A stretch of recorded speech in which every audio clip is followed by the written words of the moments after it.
चित्रलेखा।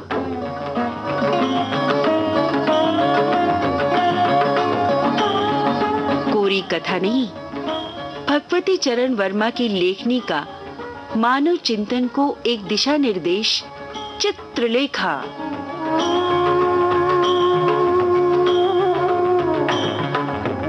मौर्य काल के पात्रों की ऐसी जिज्ञासा जो आज भी सार्थक है। चित्रलेखा।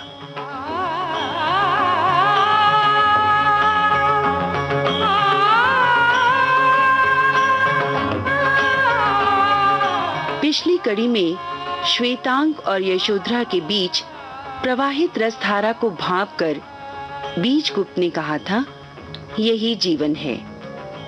किंतु उसका अपना जीवन क्या था? चित्रलेखा के बिना बीजगुप्त के लिए जीवन का क्या मूल्य था? आज की कड़ी में हम इन्हीं प्रश्नों से गुजरेंगे। लेकिन पठन आरंभ करें यशोधरा के आकर्षण से।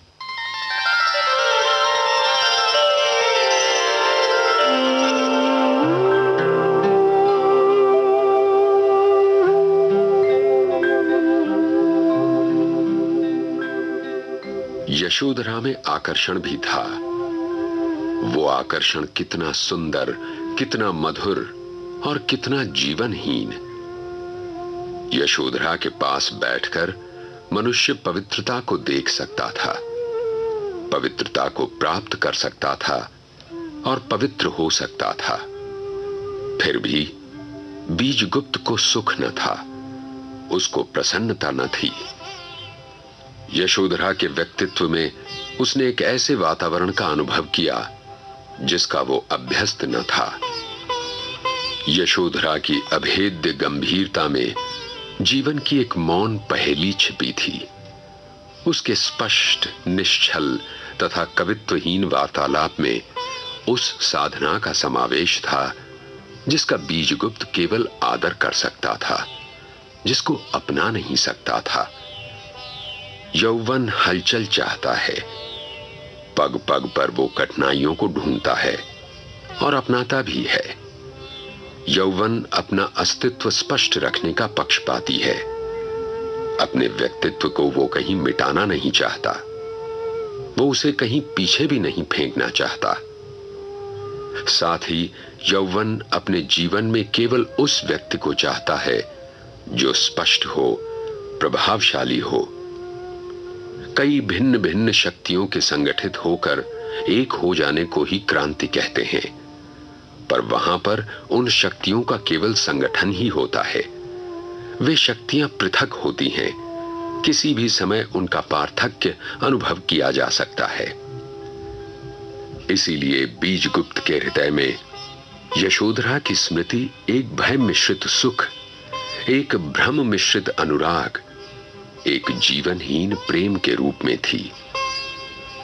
यशोधरा एक प्रतिमा थी जिसे हृदय मंदिर में बिठलाकर पूजा जा सकता था। यशोधरा में नारीत्व के आदर्शवाद से युक्त पवित्रता थी। यशोधरा धर्म के विश्वास की प्रतिमूर्ति थी। यशोधरा की आंखों की सुधा में शांति थी, शीतलता थी। और बीजगुप्त जीवन चाहता था, हलचल चाहता था, अपनी नसों में उष्ण रक्त का मादक प्रवाह चाहता था। इसीलिए बीजगुप्त अपने जीवन में यशोधरा को न चाहता था। जिसने एक बार मदिरा की मादकता को जान लिया, वो फिर मदिरा नहीं छोड़ सकता।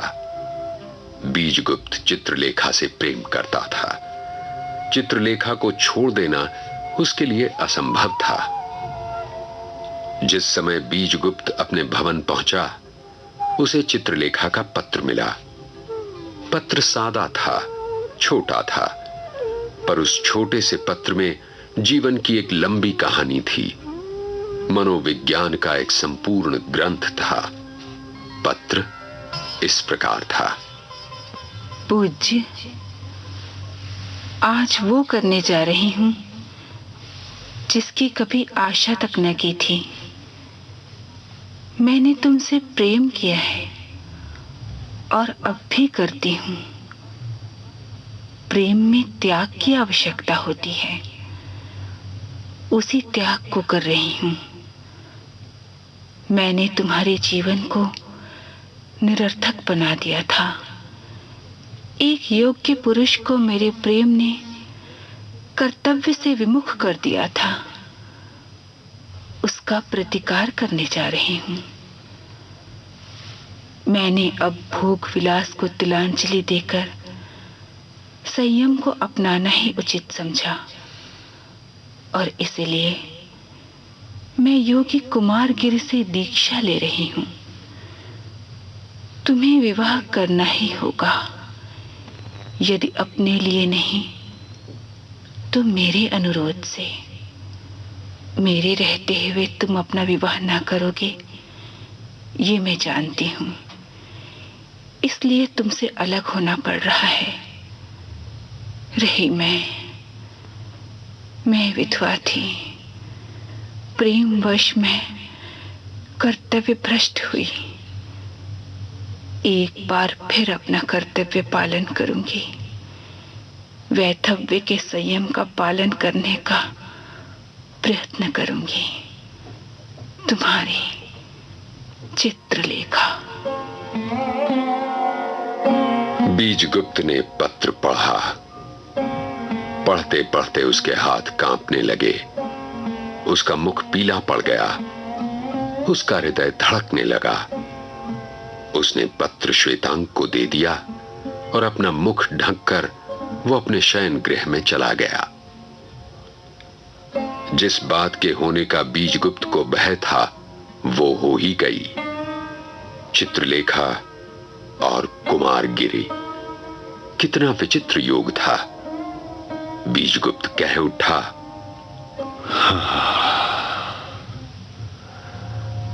इन दोनों का अधिक दिनों तक साथ रहना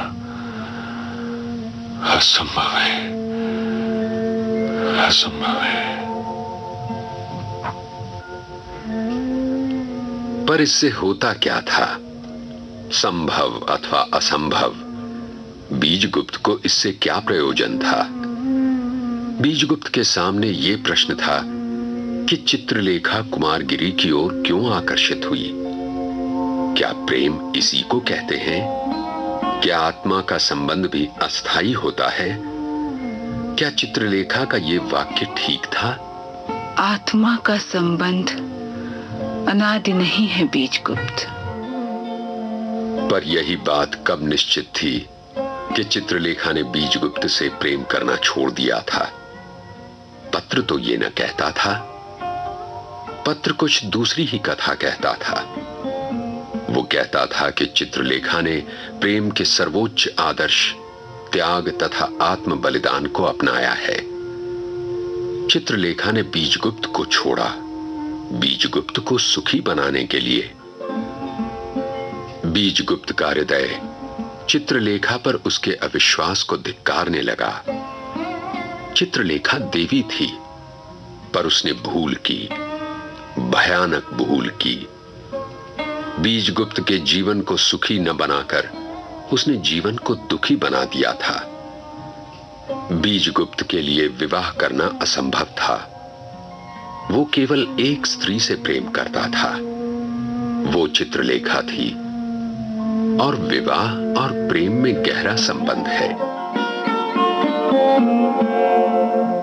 बीजगुप्त सो न सका।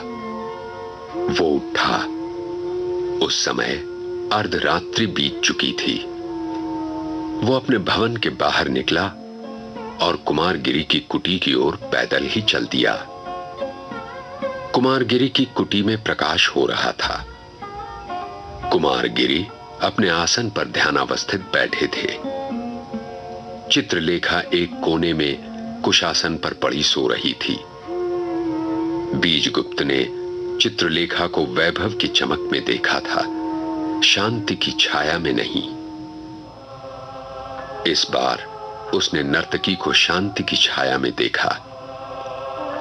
चित्रलेखा के शरीर पर आभूषण न थे, केसर का लेप न था, उतावलापन न था। उसके मुख पर शांति की एक मीठी मुस्कान शोभित थी। वो संभवतः अपने स्वप्न लोक में शांति की देवी के चरणों पर लेटी हुई थी। बीजगुप्त चित्रलेखा के सिरहाने बैठ गया। एक टक वो चित्रलेखा को देखने लगा।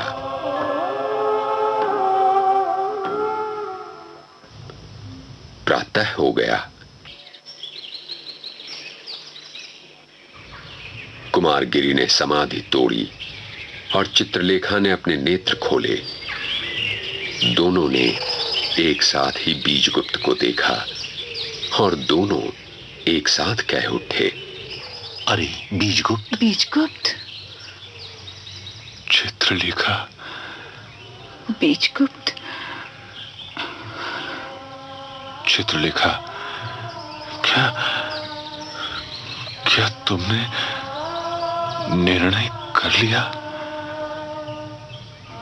बीजगुप्त, तुम जो कुछ देख रहे हो, यही मेरा अंतिम निर्णय है।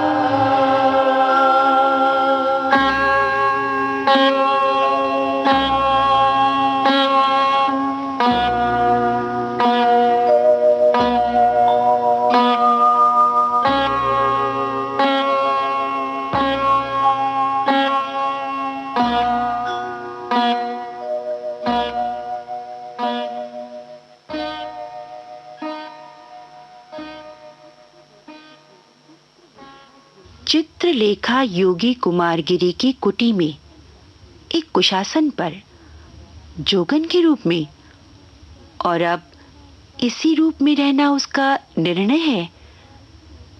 फिर चित्रलेखा की आंखों में आंसू क्यों आ गए? और बीजगुप्त को देखकर उसने अपना मस्तक एक अपराधिनी की भांति झुका क्यों लिया? इन प्रश्नों का उत्तर हमें मिलेगा वार्तालाप के अगले चरण में, अगली कड़ी में।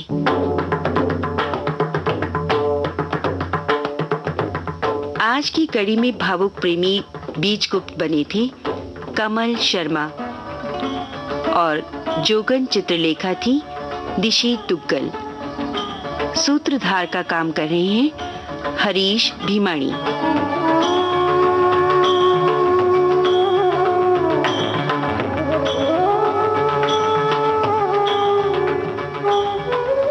उपन्यास चित्रलेखा के रेडियो प्रकाशन में सहायक राजेश मलिक, और इस प्रकाशन को प्रसारण माध्यम से आप तक पहुंचा रहे हैं लोकेंद्र शर्मा और विजय लक्ष्मी छाबड़ा।